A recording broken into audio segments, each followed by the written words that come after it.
Sorry, so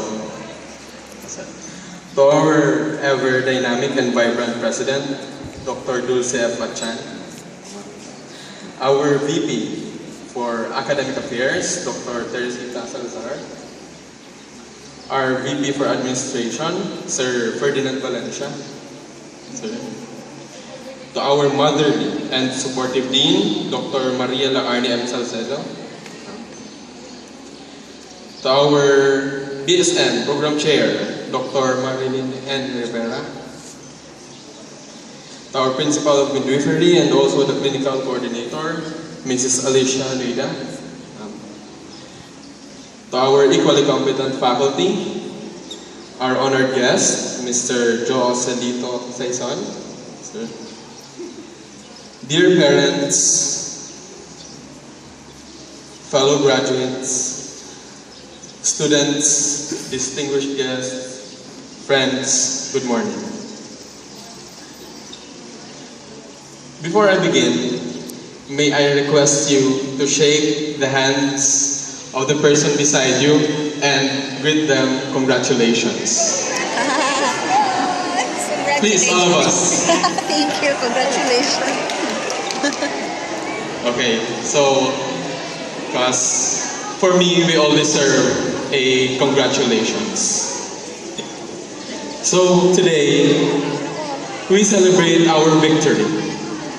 Victory that we have worked for 4 agonizing yet rewarding years. Agonizing in a sense that you have to wake up as early as 3 o'clock in the morning.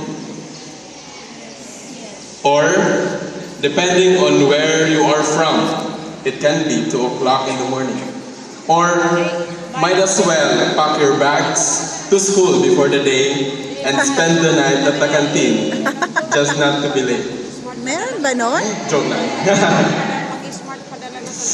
Now, facing only one patient seems easy, right? But here's the catch. His endorsements are VSQ1 and VSQ4 with NGT, with CTT drain, with fluctuating BP, febrile, CBG at 11, scheduled for X-ray, with an indwelling catheter, follow-up lab results, and most important, significant others, didn't have back since day 1. Then there's this line. After the first week of duty, okay, or the clinical instructor said, okay, tomorrow please submit. Then the students will be like, Mom! Yan. Familiar, right? Here is another line that you will surely remember. Oh, Ma'am, tayo ang kadigdi sa luwas. Nakaluwas na si pasyente mo. Dahil sir, ma'am, wala na si nanay. Kinuha na. This is the most hurtful words that we can hear. Well, basically being a nurse here in the Philippines really is agonizing after all. But despite all of this, we should look at the bigger picture in nursing.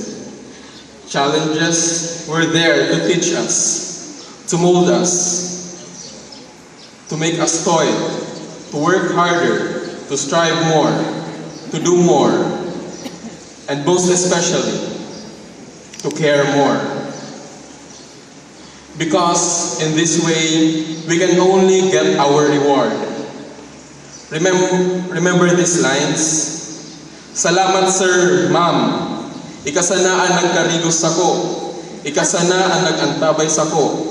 Ikasana ang nagbalyo kan badok ko. Ikasana ang nagbantay sako kan wala akong bantay. Salamat sir, ma'am. Maluwas na kami sa aga. Okay na si nanay. Salamat sa imo sir. Sa wakas makakaluwas na kami digdi sa maamuton na ospital. And finally, sir, ma'am, Sana makapasa ka mo sa board exams. These words are invaluable. These words makes us stay in the profession. These are our reward, greater than any riches in the world. This reminds us to keep giving rather than receiving. This is the essence of being a nurse. We live in the service for others. We are one step away to achieve what we long to achieve. Fellow graduates, our perseverance and sacrifices was finally recognized and rewarded. Some may say that this day is the end of sleepless nights, toxic patients, nursing care plans, drug studies, and other academic requirements that we ought to submit to our CIs. But at the end of the day, we will realize that this marks the beginning of our greater challenge ahead of us as we pursue to be successful nurses in the future. But we must admit and should never forget the fact that we were not the only one who toiled and sacrificed for our success. I would like to take this opportunity to thank all who in one way or another helped us to achieve our goals. To our college officials who dedicated their time and effort in providing us quality education and an institution that we can proudly address to as our second home. Thank you.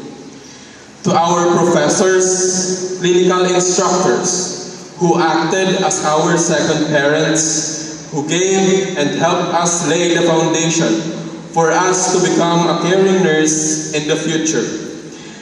They are the one who guided us when we commit mistakes or deviated from the right path that we were supposed to follow, who patiently urged us to be proactive students and patiently waited for our thesis outputs and gave us unlimited makeup duties. Thank you. To my dearest parents, Ms. Bernadette Luzon and Mr. Clarence Luzon, and also my grandmother, Mrs. Teresita O. Monje, and to my aunt, Mama Bam, Tiffany Joy Monje, and to all the parents and guardians who sacrificed so much for our welfare, who gave us the fundamental values in life for us to achieve our dreams and aspirations, who always been and always will be there to support, encourage, and uphold us. Thank you. To my inspiration, Ms. Christine Joyce S. Lanuza, for always being there for me, who lifts me up to do my best and strive more every day. Thank you.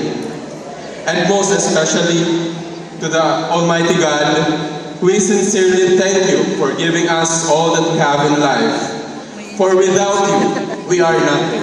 I'm a girlfriend. To all of you, we will never forget what we have learned in our journey, and we promise to exceed whatever expectations you have for us. We cannot deny the fact that we have a lot of shortcomings as a student, but we guarantee you that we can change. Just like Mr. Ernest Hemingway have said, there is nothing noble in being superior to your fellow men. True nobility is being superior to your former self. We will continue and uphold the legacy of this prestigious institution and showcase what CSPCian nurses are made for. To God be all the glory. Congratulations to all of us. Thank you and good day. My fellow graduates, you can now give your cards to your parents.